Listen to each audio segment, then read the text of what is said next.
তো দেখেন আমরা তো অনেক দিন ধরে এদেশে নানা কিছু আমাদের খুব যেগুলি খুব বড় কিছু না, ছোট ছোট ঘটনা, সেগুলো না পেতে পেতে আমরা আসলে মানে একটা হতাশ এবং একটা বিপর্যস্ত অবস্থায় কিন্তু আমরা আছি।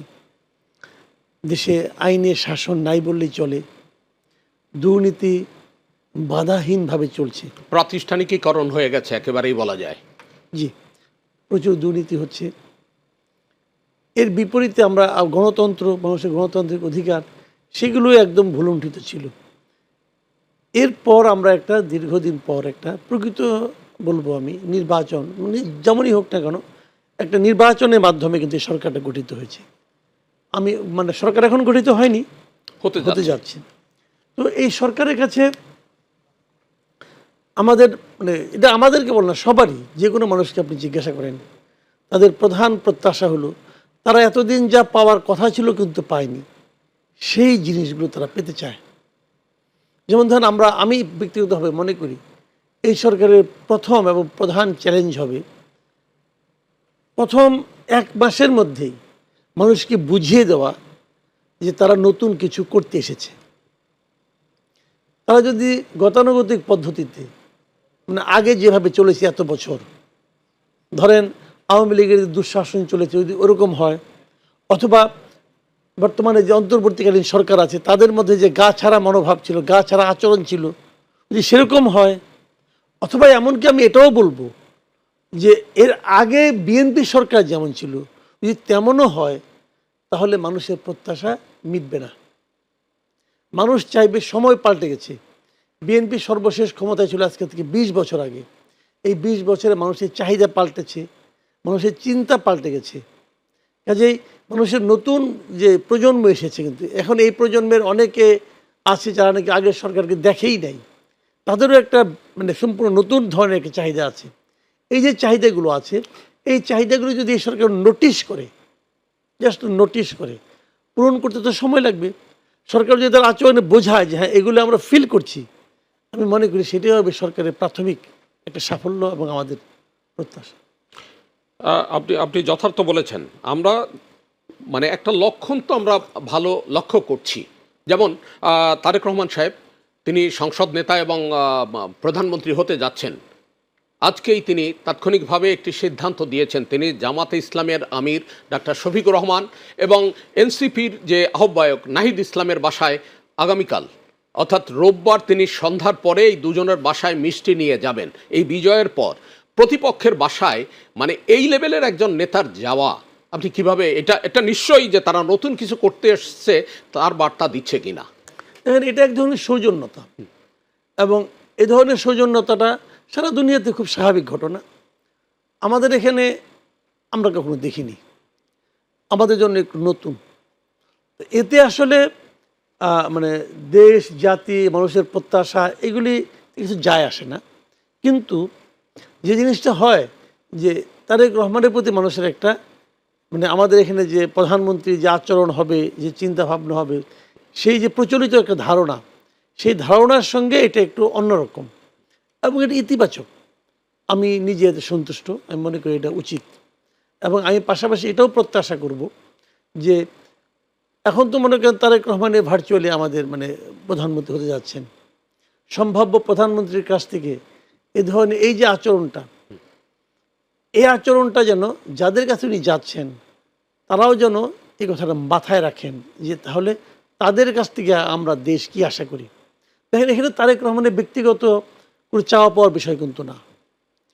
বিষয়টা হলো যে আমরা কি চাই। আমরা তারেক রহমানের কাছ থেকে একটা দেশ পরিচালনার ক্ষেত্রে লাগসই, সঠিক এবং যুগোপযোগী সিদ্ধান্ত চাই এবং তার বাস্তবায়ন চাই।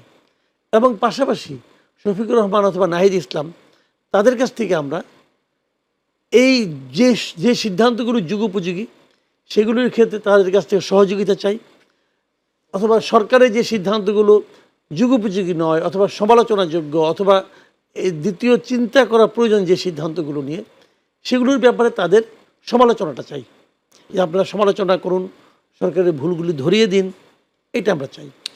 কাজেই সেক্ষেত্রে ওনাদেরও কিন্তু একটা দায়িত্ব থাকে। যখন কেউ তার প্রতি সৌজন্যতা প্রকাশ করে তারও কিন্তু একটা দায়িত্ব থাকে। যেমন আমি যদি আপনাকে সালাম দিই, হ্যাঁ, তখন আমার ওয়ালাইকুম সালাম বলতে হবে। এটা আপনার দায়িত্বের মধ্যে পড়ে। সঠিক। এটি আর কি, আমরা ওরকম দায়িত্ব ওনারাও পালন করবেন এটাও প্রত্যাশা করি। নির্বাচন মানেই তো হচ্ছে জয় পরাজয় থাকবে, এবং এই যে জাতীয় সংসদ নির্বাচন এটি স্বাভাবিক কারণেই 5 বছর পর পরেই হওয়ার কথা। আমার বক্তব্য হচ্ছে যে আমরা কেন এই সৌজন্য বোধটুক মানে প্রার্থী টু প্রার্থী ছড়িয়ে দিতে পারছি না। আমরা 1-2 প্রার্থীকে দেখেছি যে পরস্পরের মানে বিজয়ী প্রার্থী পরাজিত প্রার্থীর বাসায় গেছেন, আবার এরকমও দেখেছি শিশির মনির হেরে গেছেন কিন্তু তিনি মানে স্বাগত জানিয়েছেন যিনি নির্বাচিত হয়েছেন। এই ধরনের অনুশীলন যদি 300 আসনেই হতো, আমার মনে হয় যে মানুষের আকাঙ্ক্ষার যে একটা বাস্তবায়ন, একটা মানে শুভ সূচনা, সেটি কি সম্ভব হতো না? দেখেন, এগুলি আসলে মাত্র শুরু তো হয়েছে। আমি নিজেও এটা মনে করি যে মানে এবার যা দেখছি আমরা, বিএনপির যে 31 দফা আছে সেখানে তাদের কিন্তু কিছু কিছু রাষ্ট্র সংস্কারের কিছু পরিকল্পনা আছে। আবার জুলাই সনদ একটা আছে, সেখানেও কিছু আছে।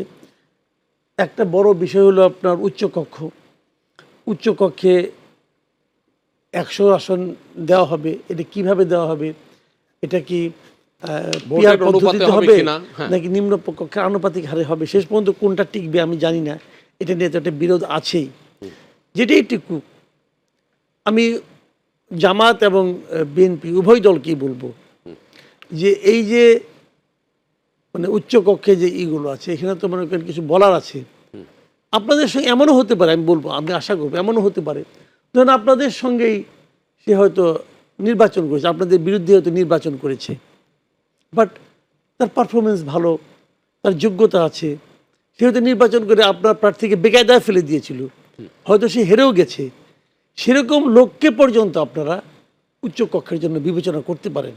তাতে হয় কি, গণতন্ত্রের কিন্তু সৌন্দর্যটা বৃদ্ধি পায়। যেমন আমি উদাহরণ দিয়ে বলি আপনাকে, এভাবে বললে অনেকে বুঝবেন না। যেমন ধরেন ডক্টর তাসনিম জারা, উনি বিএনপি প্রার্থীর বিরুদ্ধে লড়াই করেছেন, কিন্তু লড়াই করে হেরেছেন, কিন্তু ওনার কিন্তু একটা গ্রহণযোগ্যতা আছে, ওনার একটা স্বাধীন সত্তা আছে। আমি দেখেছি মানে যেভাবে উনি যদি জামাতের সঙ্গে জোট যখন এনসিপি করলো, উনি যদি সেখানে থাকতেন হয়তো উনি একটা খুব ভ্যালিড ক্যান্ডিডেট হইতেন, খুব পাওয়ারফুল ক্যান্ডিডেট হতে পারতেন। কিন্তু সেটা কিন্তু ওই লোকটা কিন্তু ওনাকে তাড়িত করে নাই, উনি নিজের আদর্শের কাছে কিন্তু আপোষ করেন নাই। আমি সরে এসে স্বতন্ত্র ইলেকশন, আমি এই ধরনের লোককে চাই।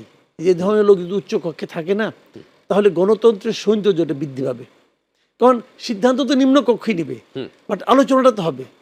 এই ধরনের লোককে আমরা কিন্তু আলোচনার টেবিলে চাই, এই ধরনের লোককে কিন্তু আমরা সংসদের বিতর্কে চাই, উচ্চ কক্ষে চাই। তাকে তার তো পক্ষে নিম্ন কক্ষে যাওয়া সম্ভব না, কোনো স্কোপ নাই। হ্যাঁ, না, আপনি যথার্থ বলেছেন। কিন্তু একটা বিষয় যে বিতর্কটা রয়ে গেল, সেটি হচ্ছে আসন অনুপাতে নাকি ভোটের অনুপাতে। যদি ভোটের অনুপাতে হয় সেই ক্ষেত্রে বিএনপির ভোট হচ্ছে 46.7 বা তার চেয়ে একটু বেশি বা 9 এরকম, আর জামাতের হচ্ছে 43.3 বা 4 এরকম। তো যদি ভোটের এই অনুপাতে হয় তাহলে কিন্তু 100 সদস্যের যে উচ্চ কক্ষ, সেখানেও কিন্তু একটা ব্যালেন্স থাকবে। আপনি কি মনে করেন? না, এটা ভোটের অনুপাত হলে একজন পাবে 46টা, একজন পাবে 43টা, বোঝাই যাচ্ছে। 46-এর জায়গায় 47 হতে পারে, কারণ ওইটা 0.5 এর চেয়ে বেশি, তাহলে 47 হবে। হ্যাঁ, তাহলে এরকম হতে পারে, এখানে একটা ব্যালেন্স হয়। কিন্তু আমার কথা হলো কি, এটা তো নীতিগত সিদ্ধান্তের ব্যাপার। রাইট। বিএনপি কোন সিদ্ধান্তে যাবেন তা তো আমি বলতে পারবো না। এটা তাদের রাজনীতি কি, তাদের পলিসি কি, এটা তো আর আমার জানার ব্যাপার না, বলার ব্যাপার না। এটা তারাই সিদ্ধান্ত নেবেন। রাইট। এবং তারা সেভাবে সিদ্ধান্ত নিয়ে তারা যদি মানে এটা যে আনুপাতিক হারেই হোক না কেন, যেভাবেই হোক না কেন, উভয় দলেরই কিছু সম্ভাবনা আছে। মানে বিএনপি যদি ওইভাবে নেয় তাহলে একটা পাবে, আবার যদি আপনার নিম্ন কক্ষের আনুপাতিক হারে হয় সেক্ষেত্রে হয়তো আপনার এই জামাত পাবে গিয়ে ধরেন আপনার 27টার মতো। তাহলে ওই সংখ্যা তো 100 অনুপাতে অনেক কমে যাবে, পার্থক্য হবে অনেক। কিন্তু সেটা আসলে যদি হয় এরকম ভাবে, সেক্ষেত্রে তারা 27 জন দেবে, তাহলে বিএনপি আরো বেশি দিবে। বিএনপি প্রায় ধরেন আপনার 60 জনের মতো দিয়ে দিবে।